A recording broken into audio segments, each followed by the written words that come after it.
Just the other day, I was watching a video online, and it was a testimonial where a lady was talking about her product and how great it was. And it really, really did sound truly amazing. And she had proof and evidence of how much of an impact her product had on other people. It was stuff that was able to help people honestly in their lives, trying to make their lives better. As great as her product was, there was something about it that caught me off guard. And as she was talking about it, it made me realize that this is something that a lot of entrepreneurs don't think about, or even some larger companies. And I've talked about this a lot over on brandingpower.com. It's nothing that I haven't touched on before, but it just reemphasizes to me how important this is for people to know about it. And what it was is, she was talking about her product, and then the person who was hosting asked her how people could find her. And rather than sitting there and giving a very easy explanation of how to find her product, she gave her name and her web address, and then proceeded to say, oh, but if you can't spell that, you can just Google my name.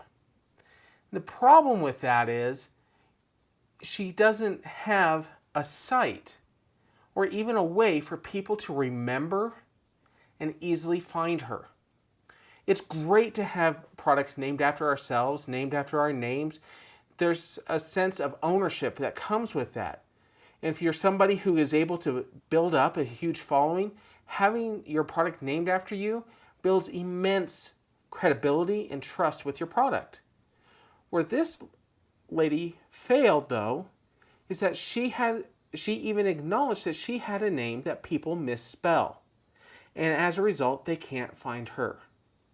And if they can't find her, they can't use her product and her brand, and her product can't grow. And it can't go out and help people as much as what she's hoping it can. So when you go out and you set up your brand and you're setting up your name, have you sat there and have you thought about what is best for your user? The people who are going to be looking, searching out, and trying to find your brand, are you thinking about what's best for them? What is the way that they're going to be able to find you? Is it something memorable? If it's difficult, people will lose interest, and they won't be able to remember how to find you or even where to turn if they make a mistake. All because you decided to take the easy route and name it after yourself, or you didn't put the thought and the time into naming your product. Naming takes effort, and with that takes an amount of time that has to go into it so that way it can be better. Have you had any kind of problems with naming a product or naming your brand? I'm sure if you have, you've gone through the steps of trying to figure out what the right name is. You don't need to focus months and months and months of time. One thing that you can do quickly is come up with a name, go out and talk to 3 or 4 people and ask them, and then just tell them what the name is. And at the end of the conversation, just say, what do you think about the name? If they can't remember what the name is, you might have a problem. You might have a problem where they weren't realizing that that's what your product was named, or they don't remember it and it's not memorable enough. If you name it after yourself, don't ask somebody who knows how to spell your last name. Don't ask somebody who knows how to spell your first name. Make sure you engage with somebody and do a little bit of free research to find out whether or not your name or the name that you have picked out will work best for your brand. And by doing this, you'll make your brand better.